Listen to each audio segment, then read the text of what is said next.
Okay. Okay. Well, welcome to this. Mute. Can everyone mute? Yes. Okay. And can you all hear me? Okay. Thumbs up. Yes. Okay. So welcome to this second class on sacred cities. And today we're visiting Jerusalem. Jerusalem is a city in Western Asia, situated on the plateau of what are known as the Judean Mountains, between the Mediterranean Sea, you see on the left, and the Dead Sea on the right. It is one of the oldest cities in the world and is considered holy for the three major Abrahamic religions: Judaism, Christianity, and Islam. The part of Jerusalem called the City of David showed first signs of settlement as far back as the 4th millennium BCE in the shape of encampments of nomadic shepherds. And during what is known as the Canaanite period, 14th century BCE, Jerusalem was referred to in ancient Egyptian tablets as Urushalem, which probably referred to Shalem, who was a Canaanite deity. According to the Hebrew Bible, the city was conquered by the Israelite king David, who established it as the capital of the United Kingdom of Israel. David's son and successor, Solomon, commissioned the building of the first temple. Now, this is a model of what people think, or scholars think, the temple must have looked like. Notice this area up here is called the Temple Mount, and we'll be seeing that numerous times during the course of this class. But this was the first temple built by Solomon. Then in the 8th century, by the 8th century BCE, Jerusalem had developed into the religious and administrative center of the kingdom of Judah. Now you see here on this map, in the red is Israel and in the purple is Judah. That united kingdom that David had created split. There was a division. So there were two separate kingdoms. There was Israel and there was Judah. And Judah was Jerusalem, as you can see right near the border of the two, was the capital of Judah. Now this is interesting. Throughout its long history, Jerusalem has been besieged 23 times, captured and recaptured 44 times, and attacked 52 times. So Jerusalem has been a center of conflict.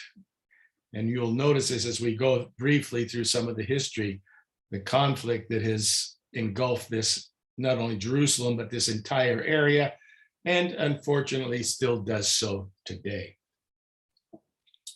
So in 586 BC, it was conquered by the Babylonians, marking the beginning of what is known as the Babylonian captivity, which Reverend Albert has spoken about numerous times in his classes. During this time, the Temple of Solomon was destroyed. You can see it in the background, this painting. And leading Jews were deported to the city of Babylon, where they lived for a number of decades. Then in 539 BCE, Babylon, or the Babylonian Empire, was conquered by Cyrus the Great, the Persian Shah, as he would be known. And he allowed the Jews to return to their homeland, and where they built a second temple on the Temple Mount. However, with Alexander the Great's conquest of the Persian Empire, Jerusalem slowly came under Greek and Hellenistic influence. And then in 198 BC, the city came under the control of the Seleucid Empire. The Seleucid Empire was one of the successor kingdoms of Alexander's empire. There were the Ptolemies. Over here you can see in Egypt, and there were the Seleucids in what we call most of Mesopotamia. And they came on and they controlled what is today's Israel, Palestine, and especially the city of Jerusalem. But in 167 BCE, there was a revolt against the Seleucids. It's known as the famous Maccabean Revolt. And Jerusalem became the independent capital of the Jewish Hasmonean dynasty. This kingdom lasted for over a century, eventually following to Herod the Great in 37 BCE, who ruled what was known as the province of Judea as a client king of the Romans. So Herod the Great, which most of you know from the Bible, was a client king of the Romans. So the Romans now conquered the area. And he remodeled the Second Temple. The Second Temple had been rebuilt shortly after the return from that, but then he remodeled it into this magnificent structure, again, which we don't have. We only have this model. So in 66 CE, the Jewish population rebelled against the Roman Empire in what is known as the First Jewish-Roman War, or Great Revolt. And the Roman legions were called in under the future Emperor Titus. They retook the city. It took a while. You can see it was under siege, and destroyed much of Jerusalem, including the Second Temple. Second Temple was burnt, and all that remained were some of the exterior walls, which we will see shortly during our tour. So then in the 4th century, the Emperor Constantine, who had converted to Christianity, rebuilt Jerusalem as a Christian center of worship.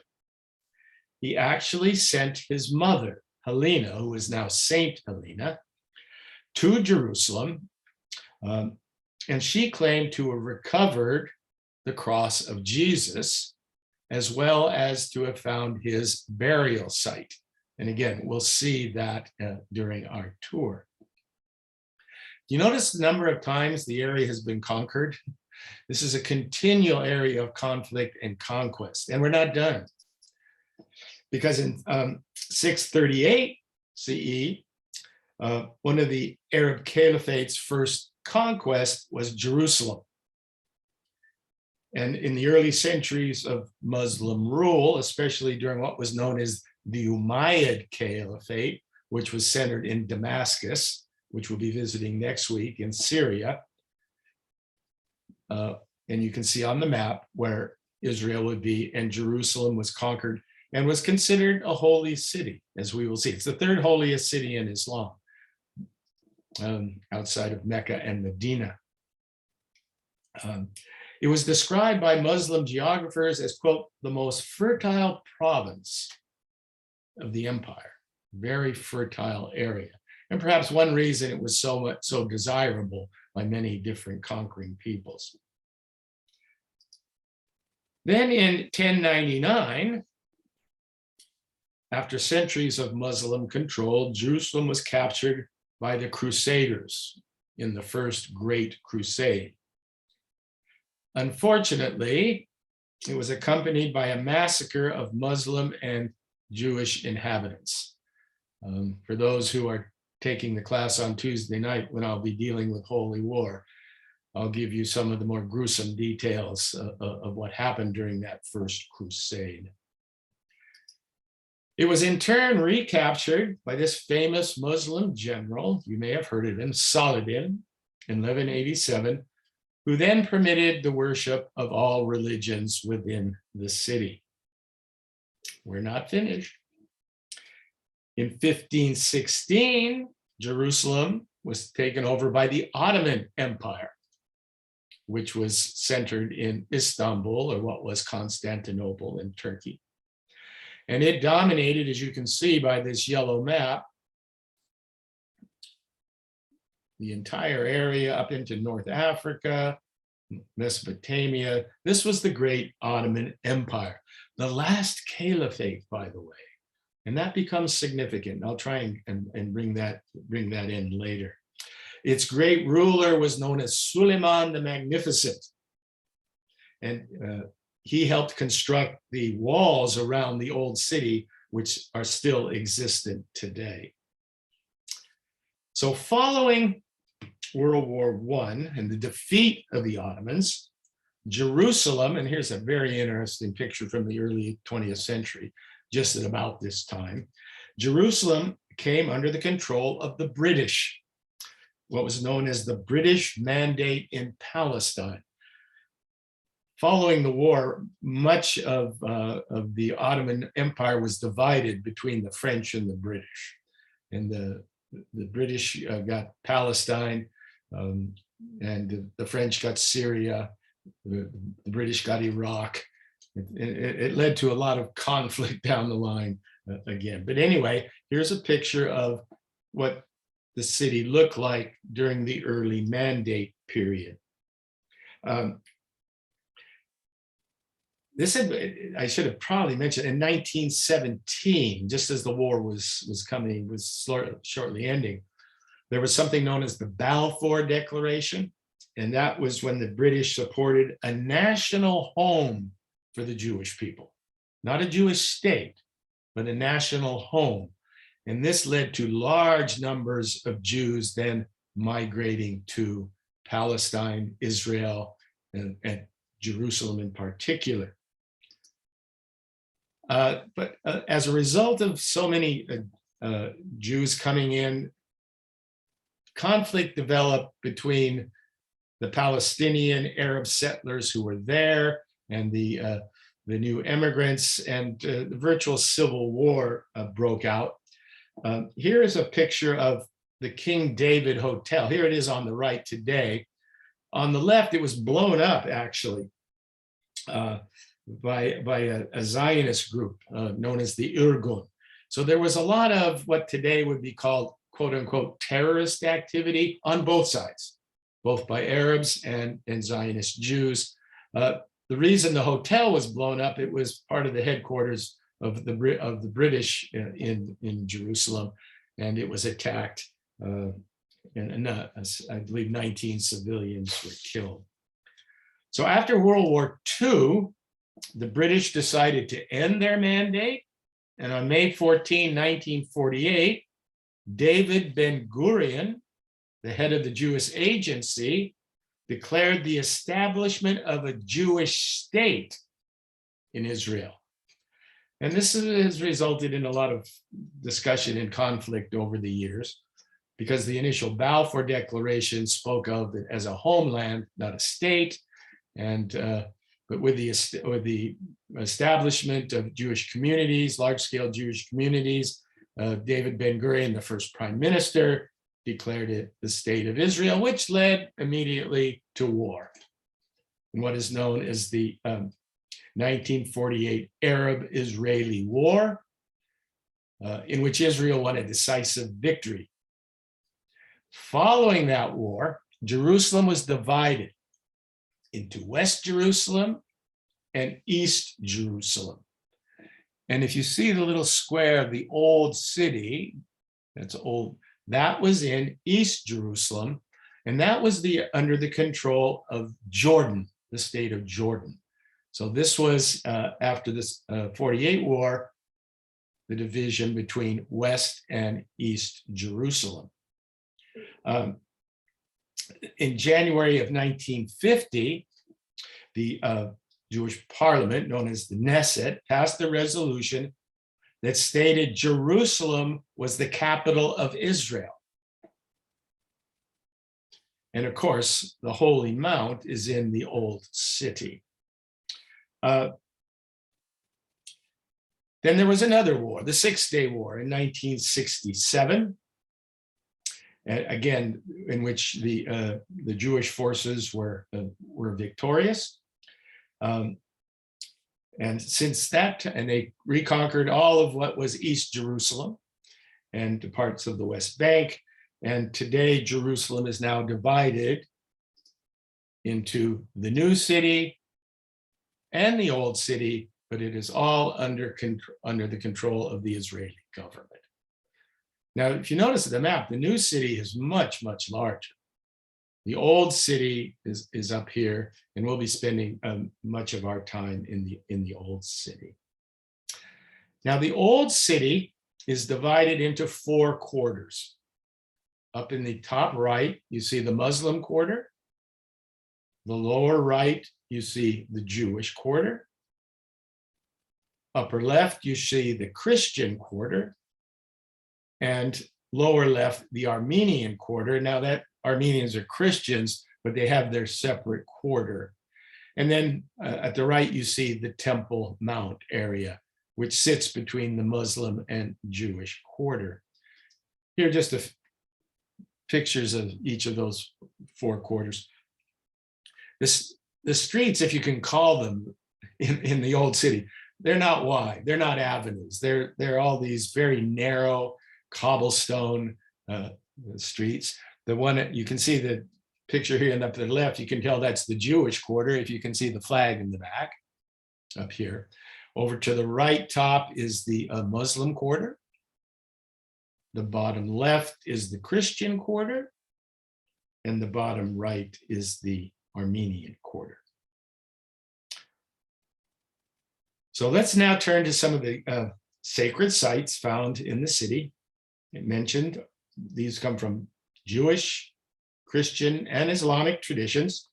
So let us begin with the Jewish tradition and start with the Temple Mount. Now here's a picture, an aerial view of the Temple Mount. As we will notice later, on the Temple Mount are 2 Muslim holy sites.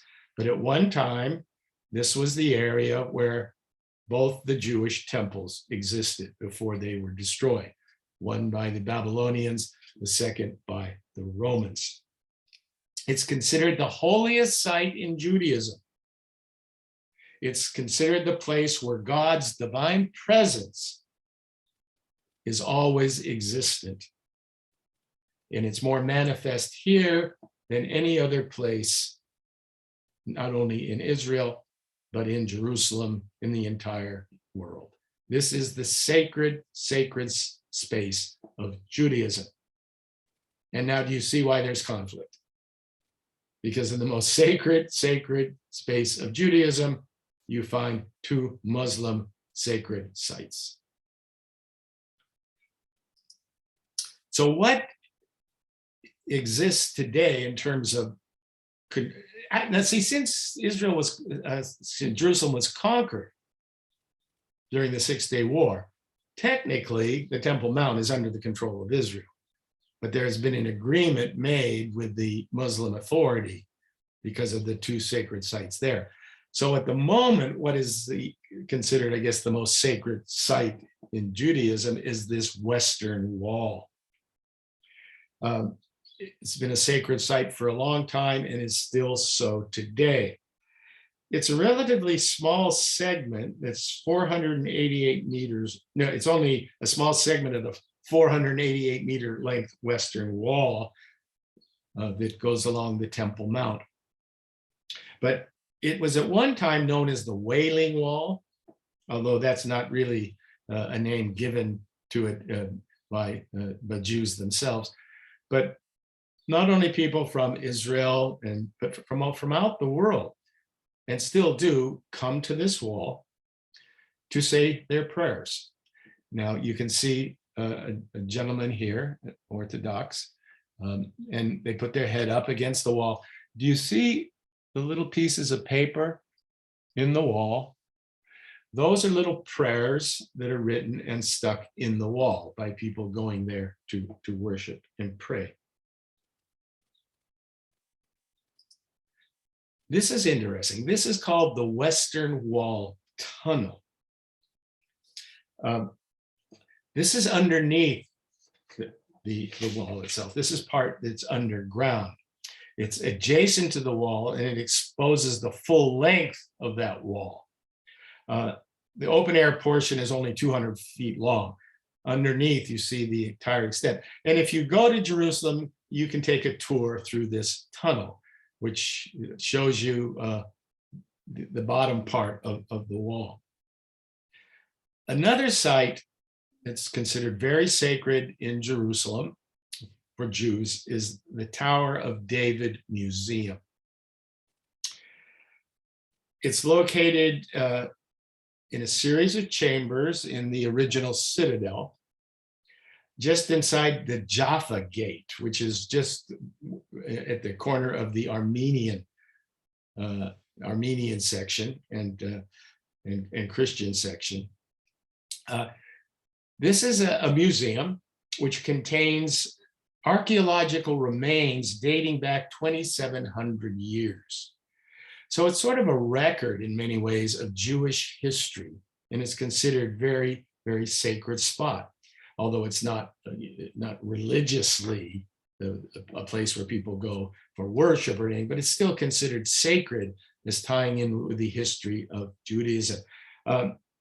So it traces archaeologically all the way back to the Canaanite period. So it's a very interesting place to visit. You can spend an entire afternoon here or morning just looking at the various exhibits.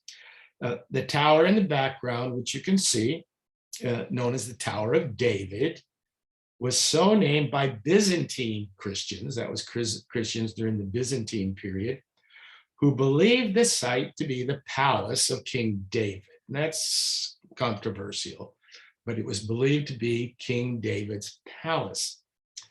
They borrowed the name from the Song of Songs, attributed to Solomon, that was King David's son, from this passage. The neck is like the Tower of David, built with turrets, whereon there hang 1,000 shields, all the armor of mighty men. So in addition to this site and the Temple Mount, there are a number of very significant synagogues in the old city. Remember, a synagogue is not the temple. There's only one temple, and that temple no longer exists. I mean, well, there were technically two. So, but synagogues became places of Jewish worship during the diaspora, when Jews left. There'd always been smaller places of worship, even when you had the main temple. But there is no, it's always important to remember, there is no existent Jewish temple. There are numerous famous synagogues throughout the world. And one of the most famous is this Herba synagogue in Old Jerusalem. And it's located in the Jewish Quarter, as you might imagine. When Chris and I were there in, when was it, 2015, Chris? We were just coming down around the corner when a marriage ceremony was coming in, and they were blowing the conch, and it was quite festive. But in any case, this synagogue was founded in the early 18th century on the ruins of an earlier 15th century synagogue, which had been destroyed by the Ottomans. Often conquerors destroy sacred sites of those conquered. And the plot lay desolate for over 140 years, and thus became known as the ruin. And that's what Herba means. Herba means the ruin. In 1864, it was rebuilt and became Jerusalem's main Ashkenazi synagogue. So who were the Ashkenazi? This refers to Jewish settlers who had left after the Roman conquest, the diaspora, and settled in parts of Germany along the Rhine River, and then were driven east through persecutions over time in the late Middle Ages, many of whom then came back to Jerusalem. So this was their main synagogue. It was destroyed during fighting in the 1948 war. And after Israel recaptured Eastern Jerusalem, which then incorporated the older city, a new synagogue was envisioned and finally received approval in 2000 and dedicated in 2010. So although this building is relatively new, it has a the site anyway, has a long history. So if you just take a quick look inside here. Up at the top here, you see the ark, surrounded by the white. You see the steps leading up to the ark. That's in a synagogue where the Torah scrolls are kept. They'll be behind some sort of closure. Down here in the middle, you see what is known as the Bema. It's a raised platform. You get a closer look here. This is where, when the Torah scrolls are brought out, this is where they are read. This is often the place where a rabbi will give a sermon. So that's some of the interior of that synagogue. There are also a series of 4 synagogues known as the 4 Sephardic synagogues. You can see a model of them here. They were sort of joined together eventually. These are found also in the Jewish quarter. They were built during different periods to accommodate the needs of the Sephardic Jews. Who were the Sephardic Jews? These were the Jews who came from the Iberian Peninsula, Spain and Portugal, when they were exiled during the time of Ferdinand and Isabella in 1492. Many of the Sephardic Jews, well, they spread all over. Many went to North Africa, to Morocco, Tunisia, etc., and many came to Israel. And then following the 48 war, many of those North African Sephardic Jews then migrated to Israel itself. So take a look at just briefly some of the beautiful interior of these 4 synagogues.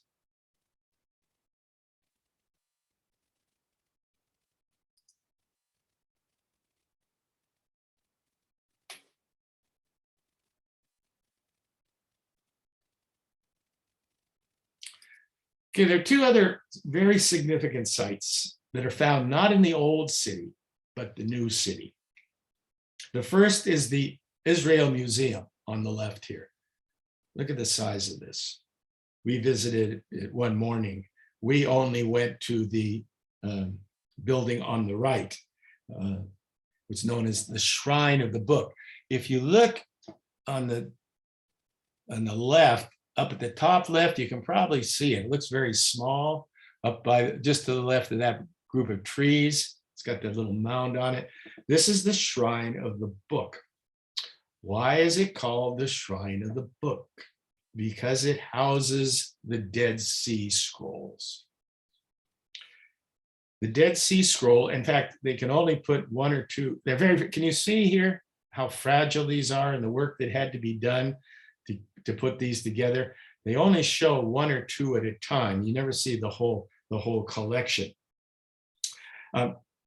So what were the Dead Sea Scrolls?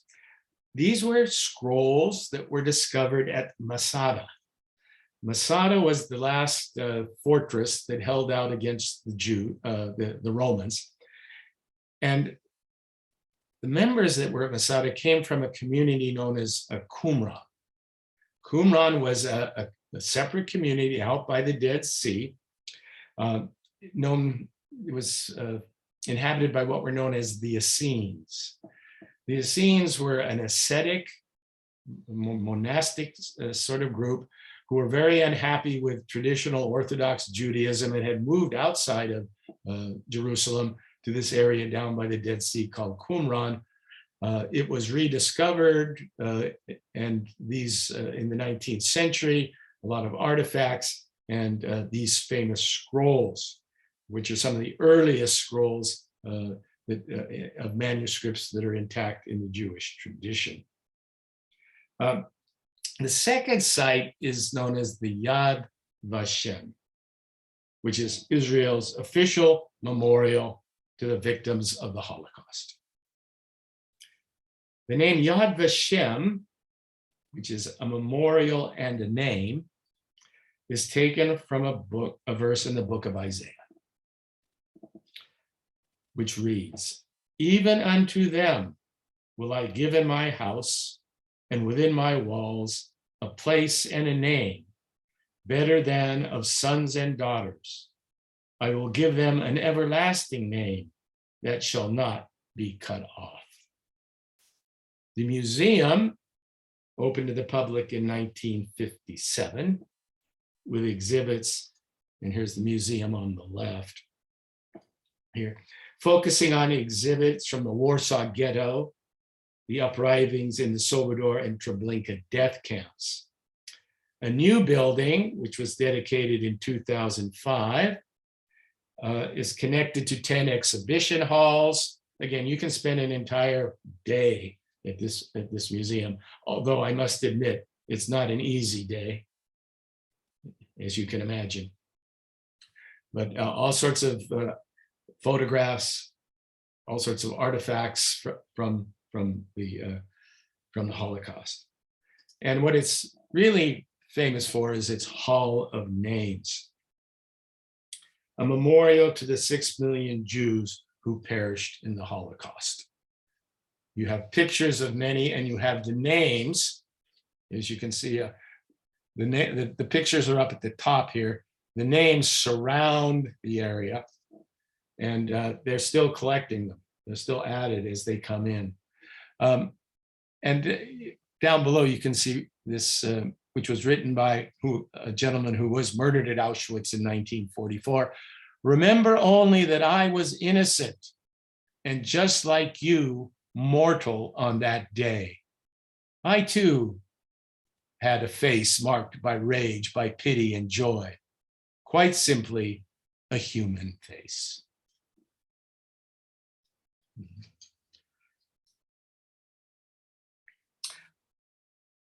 Okay, let's move to Christian sites, and we will start at the Mount of Olives. It is named for the olive groves that once covered the entire slope, and it has some of the world's oldest olive trees. There is this 1,000-year-old olive tree.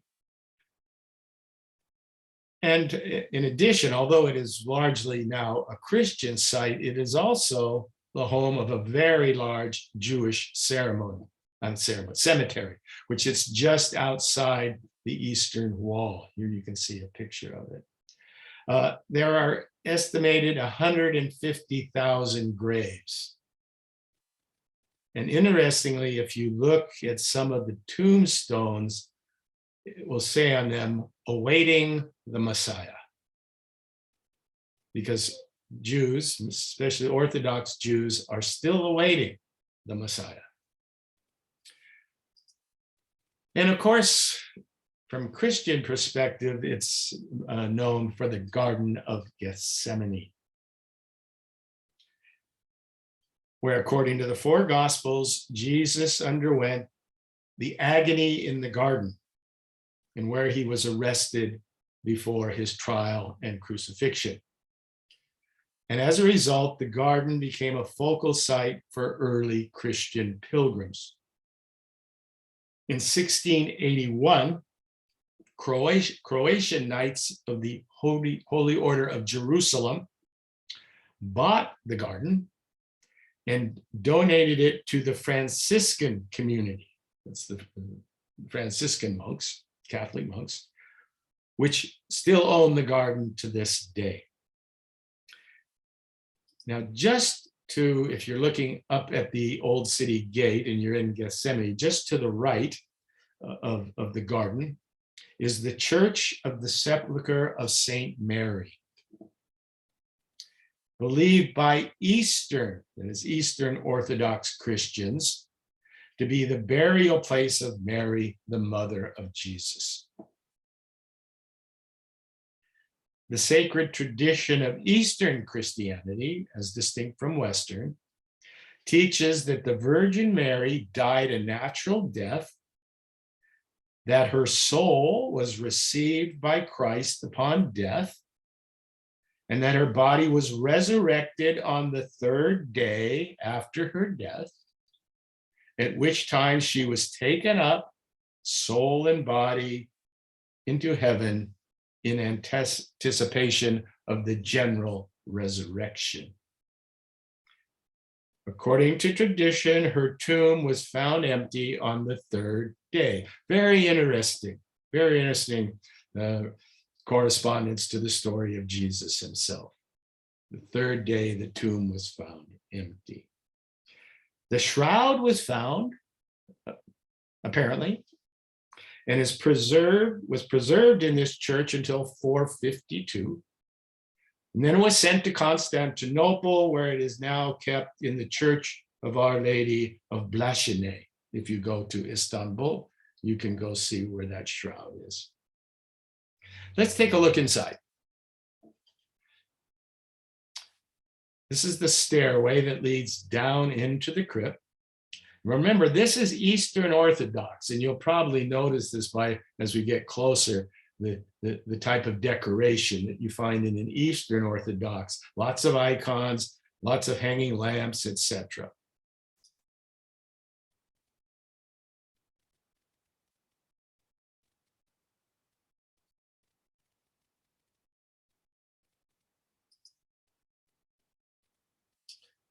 There's a shrine here, and behind you can see some people. They're now going down into the entrance of the tomb. So this is the shrine that sits above the tomb. You can see Mary here on the right, and the Last Supper down below. Look at these elaborate lamps. And this is claimed to be her resting place. The stone bench where she was put to rest and where the shroud was found. So here on the right, we see this depicted in art. Here on the left, we see what is claimed to be the actual stone where she was laid. So if we now go up the hill from Gethsemane, we will see the Church of Mary Magdalene. This is an Eastern Orthodox. This is Russian Orthodox. This is a Russian Orthodox church.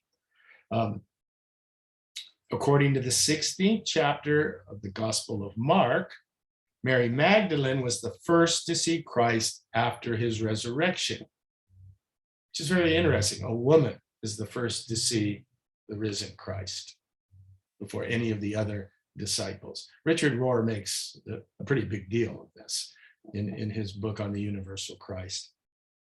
The church was built in 1888 by Tsar Alexander III and his brothers to honor their mother. It's noted for its gilded, what they call onion domes, gold plated. Here's the entrance.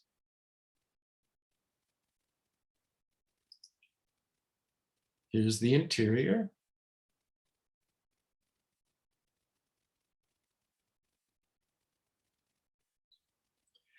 And the interior holds the relics of two martyrs, two female martyrs. One was the Grand Duchess Elizabeth Fyodorovna. So she was a Grand Duchess who then took holy orders, became a nun. Another is of her a fellow nun. I don't have a photograph of her. Varvara Yakolovaya. Both are displayed in the church. This is Elizabeth's tomb. Here's a picture that we have of her. Both were imprisoned and martyred during the Bolshevik Revolution of 1918. And their remains were later brought to the church on the Mount of Olives. On the other side of Gethsemane, we find that's if we were at Gethsemane and looking at the old city, to the right was Mary's sepulcher. To the left down the way is what is called the Church of All Nations, or the Basilica of the Agony.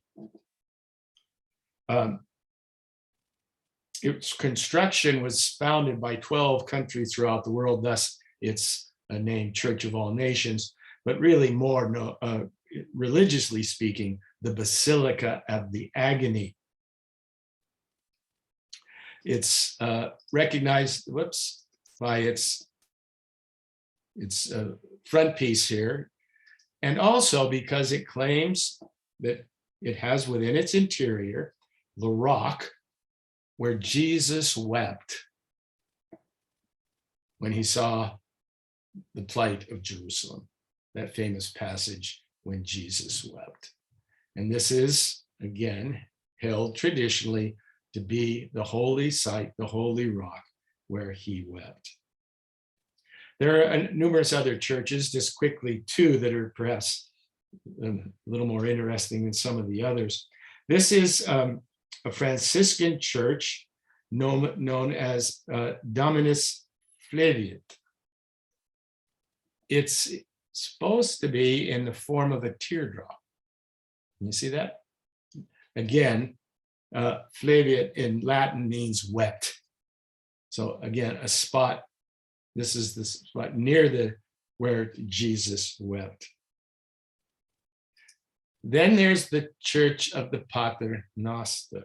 Does anyone know what the Pater Noster means? If you translate it from Latin, don't answer me, don't unmute, just write it down. It's the Our Father, Pater Noster. So this is the Church of the Our Father. It is claimed again to be the site where Jesus taught the disciples the Lord's Prayer. So you can see these various sites on the Mount of Olives are very sacred sites where special events took place. A final space on the Mount of Olives is a small village about 2 miles away called Bethany. It's 2 miles from the old city. This is where it is believed that Jesus appeared to his disciples after the resurrection and then ascended into heaven, the ascension. In 390, a wealthy Roman woman financed construction of a church on this site called the Eleona Basilica, or the Basilica of the Olive Tree. The church was destroyed by the Persians in 614, subsequently rebuilt by the Crusaders, and destroyed again. So what all we have left today is this small building known as an edicule, and it contains within it what is known as the Rock of the Ascension, which purports to contain one of Jesus's footprints. I don't know if you can see the footprint in there. What's interesting from the study of comparative religion, many religions have sacred footprints. There's the sacred footprint of Vishnu at Gaya, where the Vishnu Pad is built. There are Buddhist footprints that are held to be sacred. In Delhi, there's supposed to be at the great mosque in Delhi, there's the footprint of Muhammad. Scholars tend to speculate that the footprint becomes sacred because this is the spot where the spiritual or ethereal makes contact with the earth. It is, if you want to put it, the joining point of the incarnation between spirit and matter. In any case, this small building here contains this foot. And so as a result, it's been a site of pilgrimage for a long period of time. Okay, we're now going to return to the city. This is, if we're walking up from Gethsemane up to the old city, this is called the Lion's Gate. And once you cross into the city, you come to the Via Dolorosa. The Via Dolorosa, or the Way of Sorrows, held to be the path that Jesus walked, carrying his cross on the way to his crucifixion. You can see a map of it here. It starts at the Antonia Fortress, which is a Roman fortress, goes straight, makes a quick left turn, and then ends up at a site that we'll be going to, the Church of the Holy Sepulcher. It is marked by 9 stations of the cross. You can see them here. Since the 15th century, there have been 14 stations of the cross. The final 5 are actually within the Church of the Holy Sepulcher. So each station is marked with a picture or a sculpture or an etching commemorating the event that occurred at that spot during Jesus's journey. So, for example, the 3rd station, and this is actually what it looks like. This is the 3rd station of the cross on the Via Dolorosa. This marks the spot where Jesus is said to have fallen for the first time. The 4th station is the location where Jesus met his mother Mary. And you can see up above the doorway, Jesus and Mary. If we back up just a moment, as you see, as we're coming down the Via Dolorosa, just about where station 6 is, in between 6 and where there's a left turn that's made, we have the Ecce Homo convent. Ecce Homo means behold the man. These are the words supposedly said by Pilate when he is presenting Jesus to the mob after he has been whipped and a crown of thorn put on his heads. This is where Chris and I actually stayed. It's originally a convent that was established in 1860 by the Sisters of Zion. And it's now a hostel. And you can, if you ever, I would say, if you ever go to Old Jerusalem, if you can, now it's a beautiful building. And then you can see the sights you can get from the balcony. That's the Dome of the Rock over there. This is the chapel underneath. But it's very simple. This is the room where you stay. It's a hostel, so it's not meant. But here you're out on the balcony. Beautiful, beautiful sights. So if you're ever in Old Jerusalem and you're looking for a place to stay, look up the Ecce Homo hostel. Very friendly. We met people from all over the world there. You share meals together. Just a very spiritual place on the Via Dolorosa. And on Good Friday, this is what the Via Dolorosa looks like.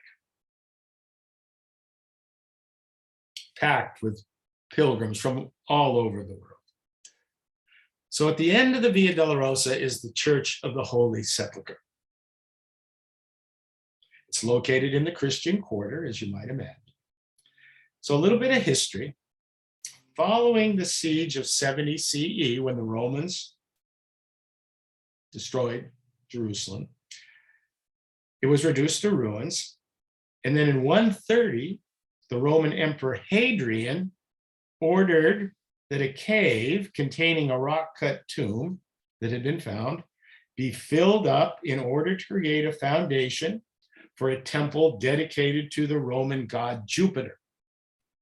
So Hadrian, on this spot, built a temple to the Roman god Jupiter.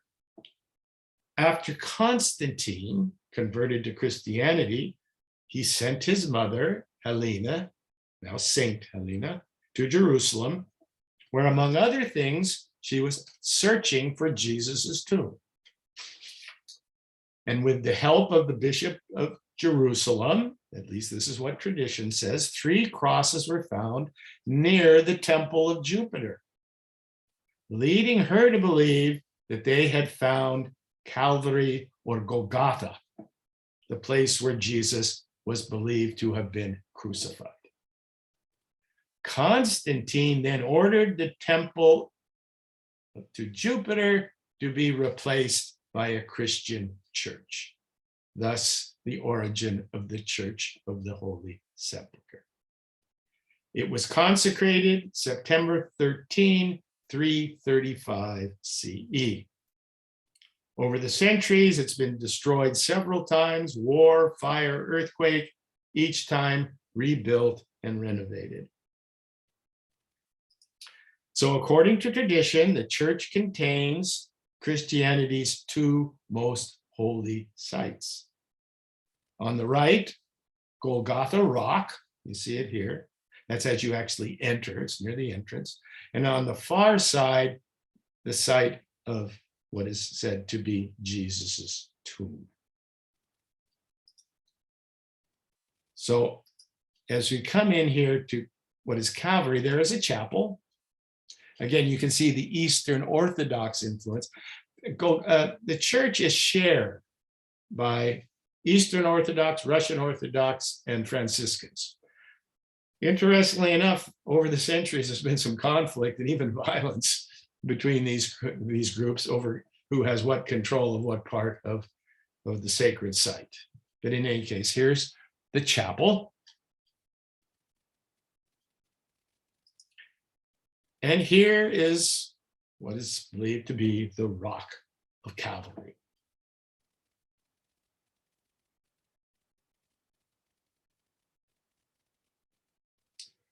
The tomb, like I said, is located on the opposite side of the church, and it's enclosed in a 19th century shrine known as the Edicure.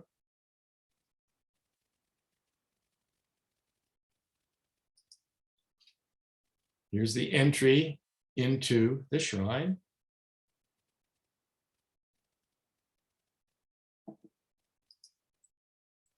And here is the tomb itself.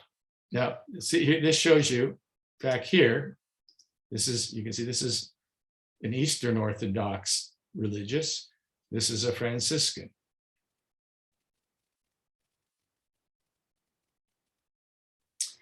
So one last Christian site is, well, again, pilgrims by the thousands all the time coming to this site, as you can imagine. The last site we're going to look at is known as the Upper Room. It's a place where, according to tradition, Jesus and his disciples celebrated the Last Supper. It's outside the city walls on what is known as Mount Zion. So you can see here, not far away, but outside the city walls. Interestingly, it's also said to hold King David's tomb. Although historians and archaeologists doubt that this is the case, again, it has become a sacred site for both Christians and Jews.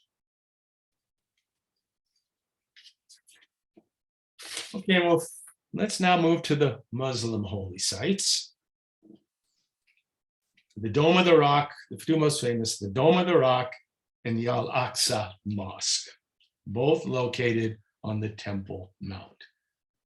So you can, here's again an aerial view. You can see the Dome of the Rock, that's with the golden dome. Down at the bottom is the Al-Aqsa Mosque. You can see the Western or Wailing Wall here on the left.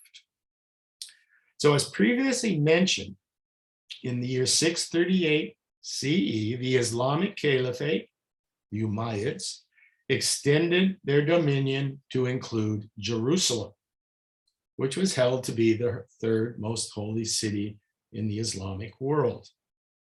And by the late 7th century, they had constructed a shrine on the Temple Mount known as the Dome of the Rock. Note, this is a shrine and not a mosque. A mosque is an Islamic house of worship, while a shrine is a memorial, in this case, a memorial to a sacred rock. It is one of the oldest works of Islamic architecture and has been called Jerusalem's most recognizable landmark. A.C. Creswell, in his book, Origin of the Plan of the Dome of the Rock, contends that those who built it used the measurements of the Church of the Holy Sepulchre.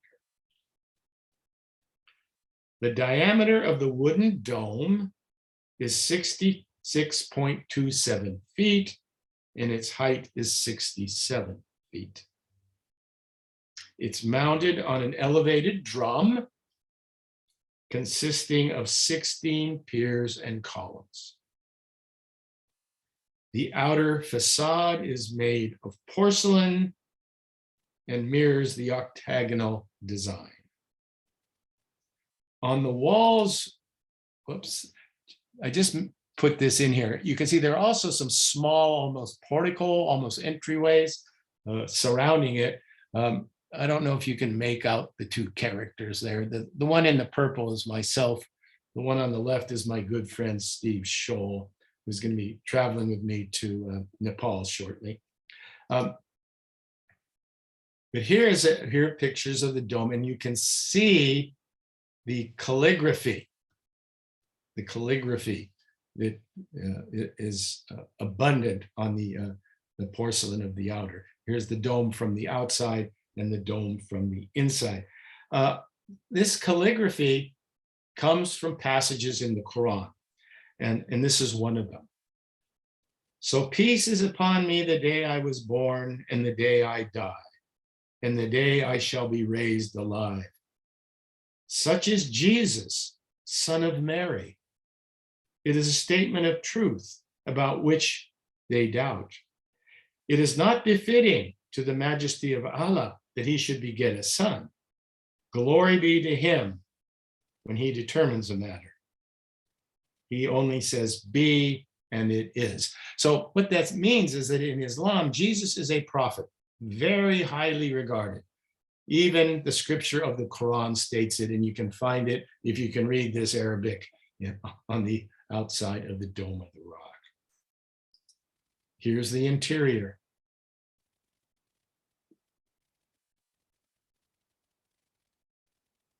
So as I said, the site's significance stems from religious traditions regarding the rock or the foundation stone.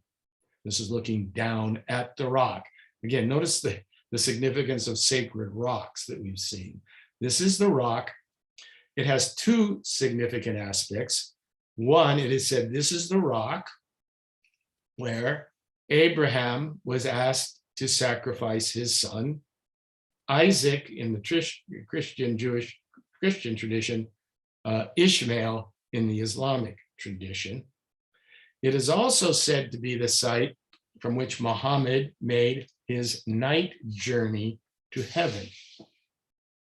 This rock has actually been examined by archaeologists, and it's considered to be 90 million years old. Like I said, Islamic tradition claims that the stone is the spot where Muhammad ascended to heaven, accompanied by the angel Gabriel. It's known as the night journey. And there he met Abraham, Jesus, and other prophets. Now, what's interesting about this piece of art? This is the sacred horse that takes him on the night journey. Notice the face.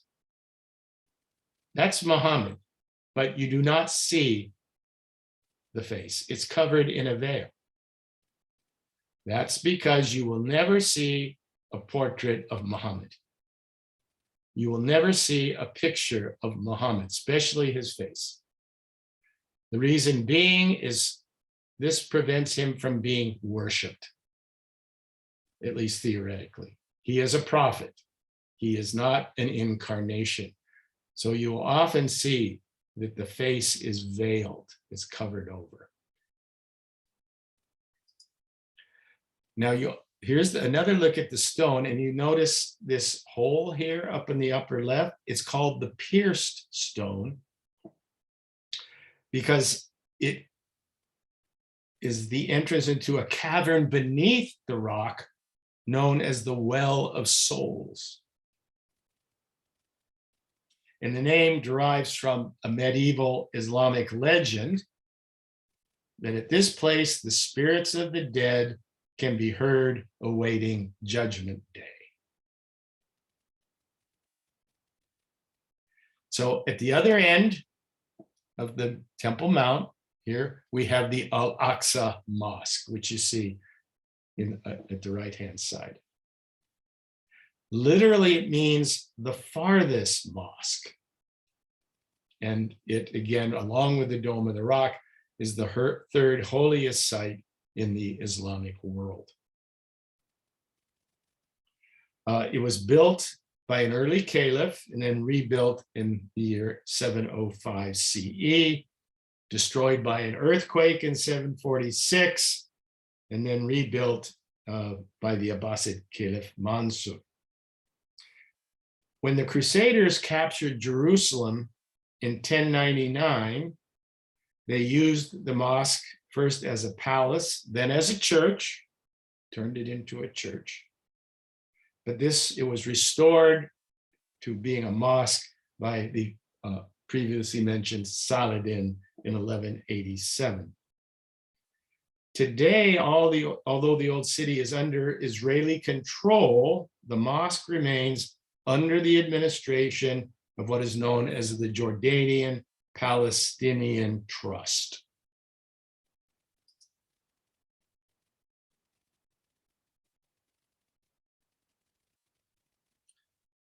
So in addition to these great grand structures, and we're almost finished here, there are a number of smaller mosques throughout the city, especially in the Muslim quarter. And perhaps the most famous of the smaller mosques is the Mosque of Omar.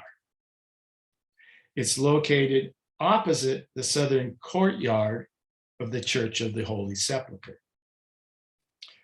According to later narratives, after the Muslim siege of Jerusalem in 637, when the Umayyads came in and conquered Jerusalem, the then Christian patriarch of Eastern Christianity, Sophronius, refused to surrender except to the Caliph Omar himself.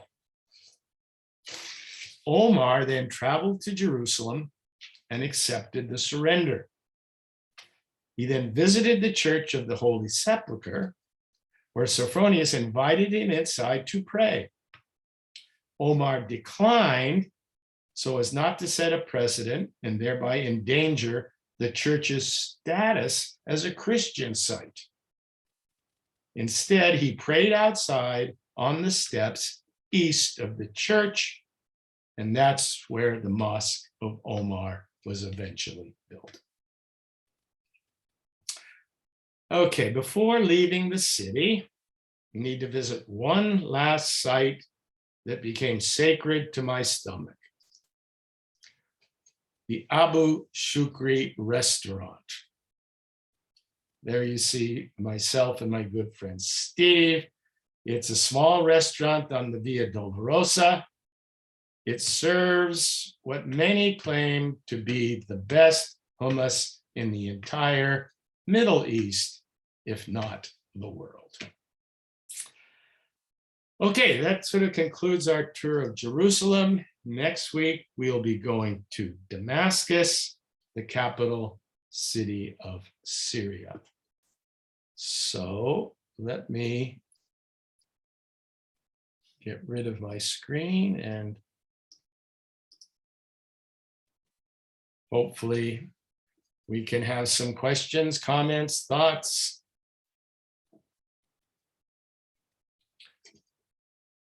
Anyone? Well, we can mention that when we were there. A little louder, Chris. Sorry. When we were there, we very much wanted to see the interior of the Dome of the Rock, because the exterior is just breathtaking.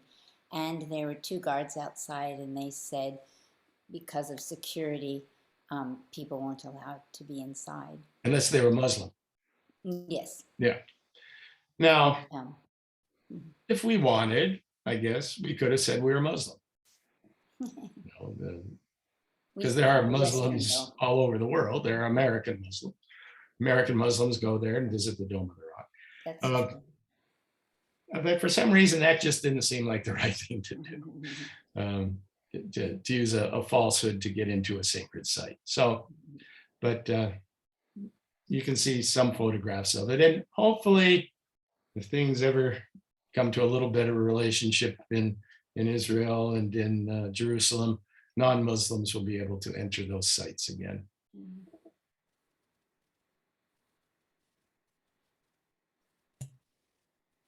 Hey, Bill. Yes.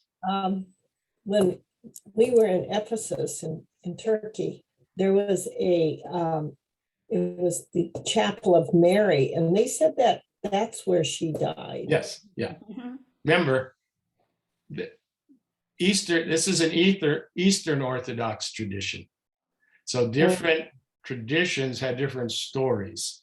This is where Eastern Orthodoxy claims she died, right outside of Gethsemane. Yes, there is in Ephesus, there's another claim. So the tradition, there are different stories, different traditions. And of course, if you've ever been to any cathedrals in Europe, you'll notice that they all have relics, and many relics of the Sacred Cross, for example.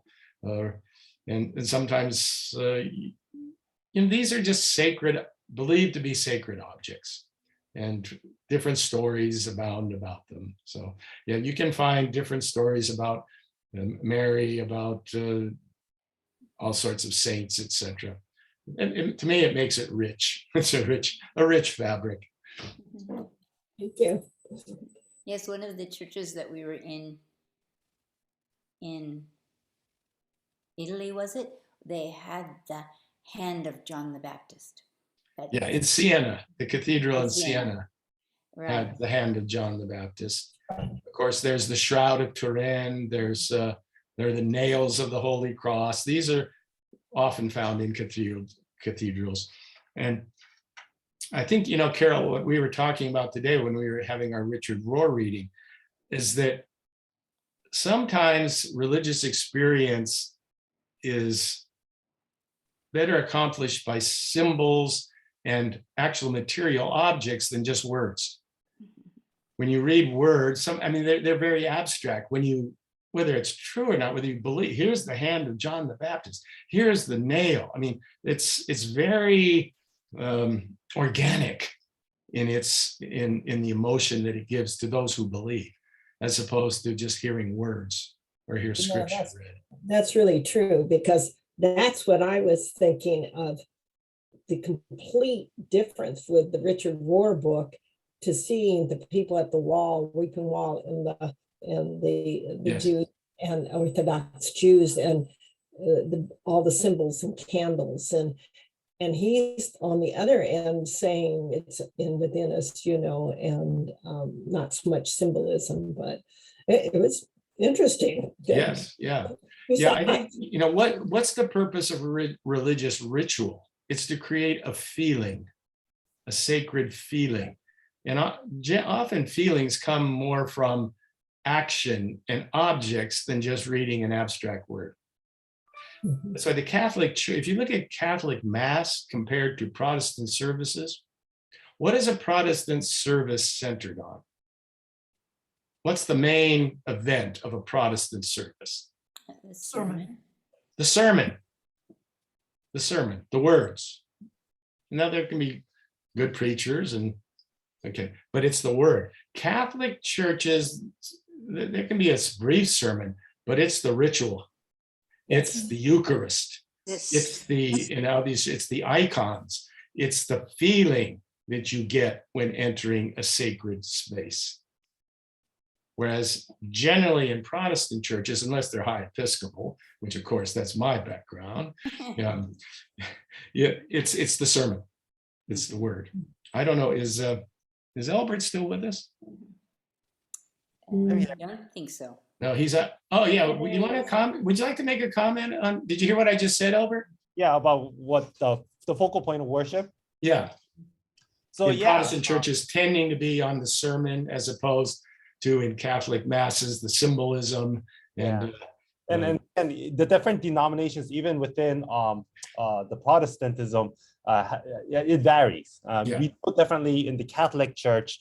The focal point, the climax of a worship service is the Eucharist, the Holy Communion. there's a bell that is rung. And so the preaching in the Catholic service tends to be much shorter, less than 10 minutes. We call them homilies. And then a bell is rung. And at that point, it's just all focus and direction on the Eucharist. When Martin Luther, as part of the Protestant Reformation, broke away from the Catholic Church, a large part of that was having the scripture being available to the masses, to the people, whereas in Catholic Church, it's all funneled through the priests, right? And so that gave way to the focus being directed towards reading of scripture. And then definitely under Calvin, John Calvin's influence, the preaching, the proclamation became the center point. And so one of the things that you would notice with Presbyterian churches, a lot of Presbyterian churches have their chancel made in a way where the pulpit is elevated, because the word of God, the preaching tends to be the focal point of worship. And so different churches, even within Protestant churches, have different focal points. And then you get into some of these non-denominational churches, and there's not even a cross, right? It's just like a stage.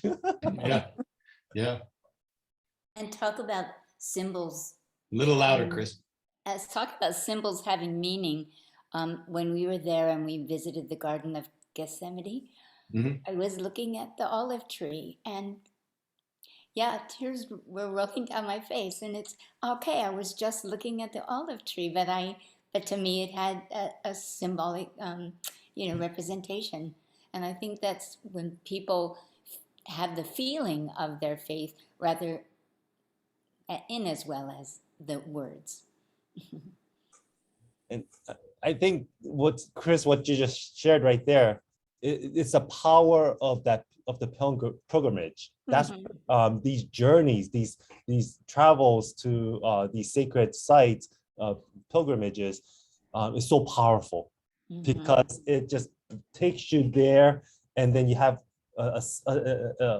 an inner sense of connection beyond just the words. And that's probably what Muslims feel when they do the Hajj. Exactly. They're in a spot that's very sacred to them. Yeah, when we were in Jerusalem, staying in the old city at that convent, it was a different world. You walk out and you're in small lanes, and it's a very different world. I really felt very different. I always do when I go to these sacred sites. And if you go outside of any of those gates out into the new city, there's traffic and blaring, and in the city there's traffic, but it's confined and people are walking. You don't find cars, and especially on the Via Dolorosa. It's just, we walked that and you just get a feeling. Just trying to picture yourself there. And walking through the small narrow roads in Jerusalem, you see women with hijabs, you see Muslims, you see Jews with their sacred dress, all different kinds of people walking. Yeah. So any other thoughts, comments? Yeah. This is Valerie. You mentioned the four quarters of the city, but I guess I missed the reference to the Armenian Quarter. Do we have sacred sites there, or there's a famous church. There's an Armenian church where, for those of you who are interested in pop culture, the Kardashians had their son baptized. Because they're Armenian, and they went. That was when she was still with Kanye. They went to the old quarter of Jerusalem to have their. So what's his name? North or something? Anyway, I should have. It would have been. If I redid this, I probably would have included that church there. There's a special Armenian church there in the Armenian Quarter. So Bill, There are no other sites then in that. None of the Christians. That's its sites. main. I mean, this isn't. We're not talking about great big areas here. I mean, these Yeah. quarters are rather small, relatively. Each will have, like, there's the Herba Mosque is the main mosque in the Jewish section. There's a couple smaller, as we saw, and there's a couple other churches in the Christian section and in the Armenian section. But by and large, there'll be one major site for each tradition. Did you have a question, Steve? Yeah, two questions. Yeah. Do the old olive trees still produce olives? I'll have to ask my olive experts. Don't know. I don't know, Steve. It's a good question. Yeah, Anyone want to do some research? they're really I'll see if I can cool. find out. Okay. The next question is, what happens to all the prayers in the wall? Does somebody come by and collect them and they store all those prayers? Yeah, and I think at nightfall they're collected. And now I don't know what's done with them after that. Do you, Albert? I don't know either. I do know that, and I don't know